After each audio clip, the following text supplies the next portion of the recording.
அனைவருக்கும் வணக்கம். இன்றைய தினமணி செய்தித்தாள்ல என்ன செய்திகள் இருக்கு அப்படின்னு சொல்லி பார்ப்போம். முதல்ல வந்து பார்த்தீங்கன்னா, குடியரசுத் தலைவர் ஆளுநருக்கு காலக்கெடு இல்லை அப்படின்னு சொல்லி குடுத்திருக்காங்க. ஸோ என்ன அப்படின்னு சொல்லி பார்த்தீங்கன்னா, நமக்கு ஏப்ரல் 8, 2025ல ஒரு தீர்ப்பு வந்துச்சு. ஜஸ்டிஸ் மகாதேவன் மற்றும் பர்திவாலா அவங்க 2 பேரும் என்ன சொல்லியிருப்பாங்கன்னா, ஒரு மாநில அரசாங்கம் ஒரு மசோதாவ பாஸ் பண்ணி கவர்னருக்கு அனுப்புறாங்க. கவர்னர் அந்த மசோதா மீது நடவடிக்கை எடுக்கிறதுக்கான காலக்கெடு அப்படிங்கிறத விதிச்சிருந்தாங்க. 1 மாசத்துக்குள்ள என்ன பண்ணணும் அப்படின்னு சொல்லி பார்த்தீங்கன்னா, என்ன பண்றாரு? பிரசிடென்ட்க்கு அனுப்ப போறாரா? இல்ல வித்ஹோல்ட் பண்ண போறாரா? அப்படிங்கிறதுக்கான ஒரு முடிவு எடுக்கணும். பிரசிடென்ட்க்கு அனுப்புறதா இருந்தா 3 மாசத்துக்குள்ள அனுப்பணும். திருப்பி ரிட்டர்ன் பண்ணி திருப்பி அவர் கைக்கு மசோதா வர்றப்ப 1 மாசத்துக்குள்ள என்ன பண்ணணும் அப்படின்னு சொல்லி பார்த்தீங்கன்னா, அதுக்கு ஒப்புதல் அளிக்கணும் அப்படின்னு சொல்லி ஒரு செட் ஆஃப் டைம் லைன வந்து குடுத்திருந்தாங்க. அதே மாரி பிரசிடென்ட்க்கு ரிசர்வ் பண்ணி வைக்கிறாரு அப்படின்னா, அந்த மசோதா பிரசிடென்ட்க்கு போயிரும். பிரசிடென்ட்டுமே பார்த்தீங்கன்னா, 3 மாசத்துக்குள்ள பிரசிடென்ட் என்ன பண்ண போறாரு அந்த மசோதா மேல என்ன பண்ண போறாரு அப்படிங்கிறத சொல்லணும். அப்படின்னு சொல்லி ஒரு செட் ஆஃப் டைம் லைன வந்து கவர்னருக்கும், பிரசிடென்ட்டுக்கும் வந்து ஃபிக்ஸ் பண்ணியிருந்தாங்க. அது மட்டும் இல்லாம ஆர்டிகிள் 142 பயன்படுத்தி என்ன பண்ணியிருப்பாங்கன்னா, தமிழக அரசாங்கத்தினுடைய மசோதாக்கள் ஒரு 10 மசோதாக்கள வந்து தமிழக ஆளுநர் நிலுவையில வச்சிருந்திருப்பாரு. ஆனா உச்சநீதிமன்றம் இந்த தீர்ப்பு அன்னைக்கு என்ன சொல்லியிருப்பாங்கன்னா, ஆர்டிகிள் 142 பயன்படுத்தி அந்த மசோதாக்களுக்கெல்லாம் ஒப்புதல் வழங்கியிருப்பாங்க. இந்த மாரிலாம் பண்ணியிருப்பாங்க. ஸோ இது வந்து ஜட்ஜ்மென்ட் வந்ததுக்கு அப்புறமா என்ன ஆயிருக்கும் அப்டின்னா, கவர்னருக்கு, பிரசிடென்ட்க்குலாம் ஒரு டைம் லைன் வந்து கான்ஸ்டிடியூஷன் இல்ல. ஆனா உச்சநீதிமன்றம் அத ஃபிக்ஸ் பண்ணிருச்சு அப்டின்னு சொல்லி சொல்லியிருந்திருப்பாங்க. சரியா? ஸோ இத பார்த்துட்டு பிரசிடென்ஷியல் ரெஃபரன்ஸ் அப்டிங்கிறத அனுப்பியிருப்பாங்க. ஓகேவா? நம்ம தெரியும். ஆர்டிகிள் 143 படி பிரசிடென்ஷியல் ரெஃபரன்ஸ் அப்படிங்கிறத அனுப்ப முடியும். ஓகேங்களா? பிரசிடென்ட்க்கு ஏதாவது ஒரு சந்தேகங்கள் இருக்கு ஒரு தீர்ப்பு மேல அப்படின்னா, அத அனுப்பலாம். அது மாரி 16வது பிரசிடென்ஷியல் ரெஃபரன்ஸ் அப்படிங்கிறத அனுப்பியிருந்தாங்க. அந்த பிரசிடென்ஷியல் ரெஃபரன்ஸ்ல 14 கேள்விகள் கேட்கப்பட்டிருந்துச்சு. அந்த 14 கேள்விகளுக்கான விளக்கம் அப்படிங்கிறது நேத்து குடுக்கப்பட்டுச்சு. அந்த பிரசிடென்ஷியல் ரெஃபரன்ஸ்ல 5 ஜட்ஜ் கான்ஸ்டிடியூஷனல் பெஞ்ச் வந்து ஃபார்ம் பண்ணியிருப்பாங்க. 5 நீதிபதிகள் கொண்ட அரசியல் சாசன அமர்வு அப்படிங்கிறது ஃபார்ம் பண்ணியிருப்பாங்க. அந்த அரசியல் சாசன அமர்வு வந்து என்ன சொல்லியிருக்காங்கன்னா, குடியரசுத் தலைவருக்கும், ஆளுநருக்கும் காலக்கெடு அப்படிங்கிறது இல்லை அப்படின்னு சொல்லி சொல்லியிருக்காங்க. ஏப்ரல் 8ஆம் தேதி உச்சநீதிமன்றம் வழங்குன அந்த தீர்ப்பு தவறானது.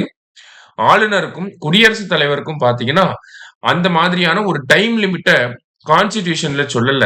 அப்படிங்கிறப்ப உச்சநீதிமன்றமும் அத சொல்ல முடியாது அப்படிங்கிறத சொல்லியிருக்காங்க.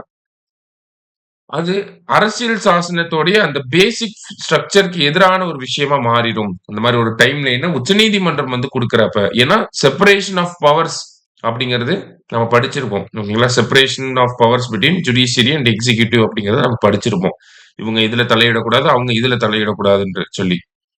ஆனா அந்த தீர்ப்பு ஏப்ரல் 8ஆம் தேதி தீர்ப்பு வந்து பார்த்தீங்கன்னா, செப்பரேஷன் ஆஃப் பவர்ஸ் அப்படிங்கிற அந்த ஒரு கருத்த மீறக்கூடிய வகையில இருக்கிறனால, அந்த மாரி டைம் லிமிட்லாம் கிடையாது அப்படிங்கிறத தெளிவுபடுத்தியிருக்காங்க.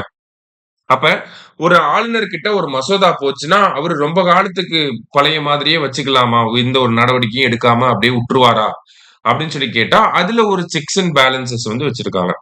ஒரு ஆளுநர் கிட்ட ஒரு மசோதா போகுது அப்படிங்கிறப்ப, அந்த ஆளுநர் அதுக்கு என்ன பண்ணலாம் அப்படின்னா, 1 அவரு ஒப்புதல் குடுக்கலாம். சரிங்களா? ஆளுநர் என்ன பண்ணலாம்? அந்த மசோதாவுக்கு வந்து ஒப்புதல வந்து குடுக்கலாம். ஓகேங்களா? இல்ல அப்படின்னு சொல்லி பார்த்தீங்கன்னா, அந்த மசோதாவ குடியரசுத் தலைவருக்கு அனுப்பலாம். 3வதா என்ன பண்ணலாம் அப்படின்னு சொல்லி பார்த்தீங்கன்னா, அந்த மசோதாவ நிறுத்தி வைக்கலாம். வித்ஹோல்ட் பண்ணலாம். அப்படி அவரு வித்ஹோல்ட் பண்றாரு அப்படின்னா, அத உடனடியா என்ன பண்ணணும்?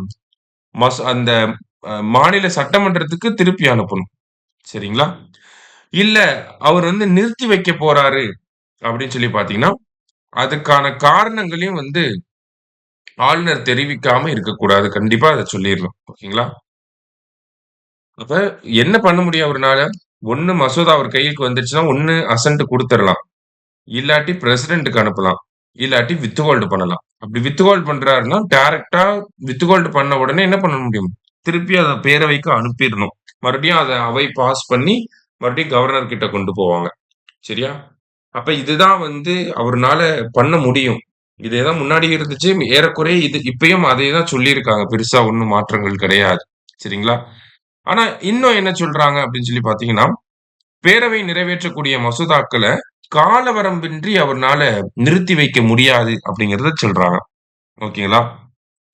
ஒரு மசோதா மீது முடிவெடுக்கிறதுக்கு நீண்ட காலம் எடுத்துக்கிறாரு கவர்னரு அப்படிங்கிறப்ப, ஆ நீதிமன்றம் என்ன பண்ணலாம்? ஒரு மேண்டமஸ இஷ்யூ பண்ண முடியும் அப்படின்னு சொல்லியிருக்காங்க. சரிங்களா? நீதிமன்றம்னால என்ன பண்ண முடியும்? ஒரு மேண்டமஸ இஷ்யூ பண்ண முடியும். ஓகேவா? அந்த பர்ட்டிகுலரான இது வந்து ஸ்பெசிபிக் கேஸஸ்க்கு மட்டும் தான். ஓகேவா? இப்ப வந்து ஆளுநர்கிட்ட மசோதாக்கள் போகுது. அந்த மசோதாக்கள் மீது பெரிய அளவுல சிம்பிளான மசோதா தான்.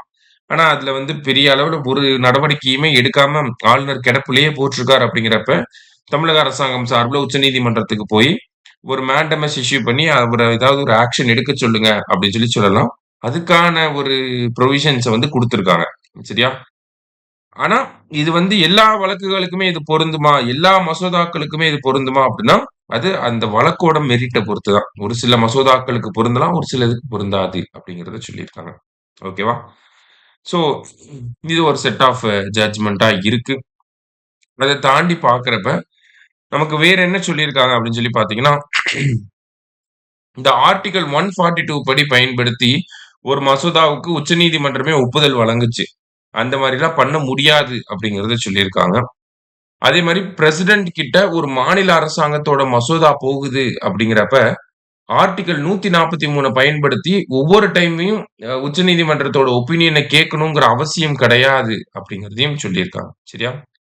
ஸோ சிம்பிளா புரிஞ்சுக்கணும் அப்படின்னா, முன்னாடி ஏப்ரல் 8 வந்த ஜட்ஜ்மென்ட்ல ஒரு டைம் லிமிட் அப்படிங்கிறது இருந்துச்சு.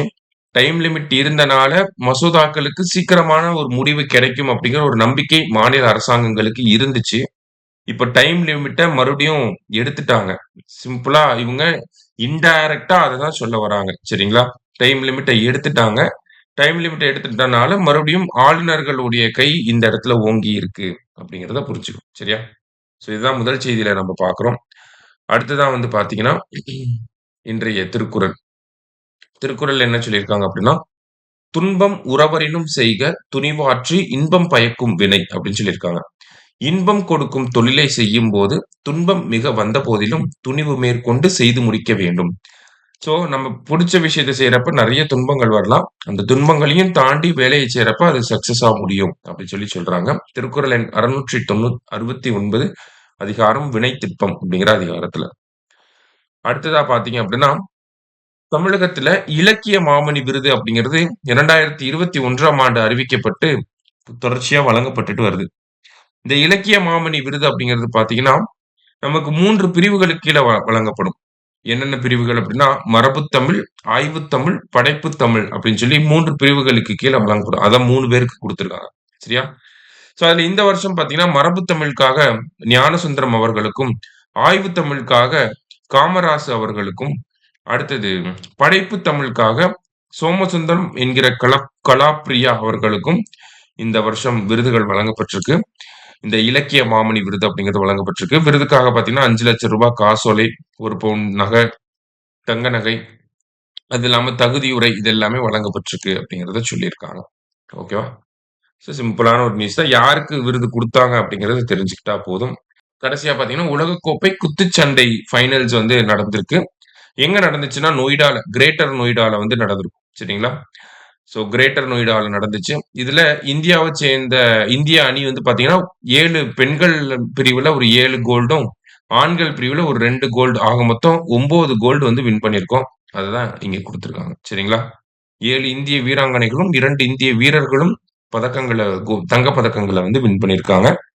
அடுத்ததா பார்த்தீங்கன்னா, நீண்ட காலம் பதவி வகித்த முதல்வர்கள் அப்படின்னு சொல்லி குடுத்திருக்காங்க. ஸோ டாப் 5 மட்டும் கூட நம்ம பார்த்துக்கலாம். அதுவே போதும். சரிங்களா? ஏன்னா, இப்ப நிதிஷ்குமார் வந்து மறுபடியும் முதலமைச்சர் ஆகப் போறாரு. அதனால அவரு 8வது இடத்துக்கு வந்திருக்காரு. சரிங்களா? ஸோ முதல் இடத்துல பார்த்தீங்கன்னா, பவன்குமார் சாம்லிங் சிக்கிம் மாநிலம். 25 ஆண்டுகளுக்கு மேல பதவியில இருந்திருக்கார். அடுத்தது ஒடிசாவோட நவீன் பட்நாயக் 24 ஆண்டுகள். ஜோதி பாசு ஃப்ரம் வெஸ்ட் பெங்கால் 23 ஆண்டுகள்.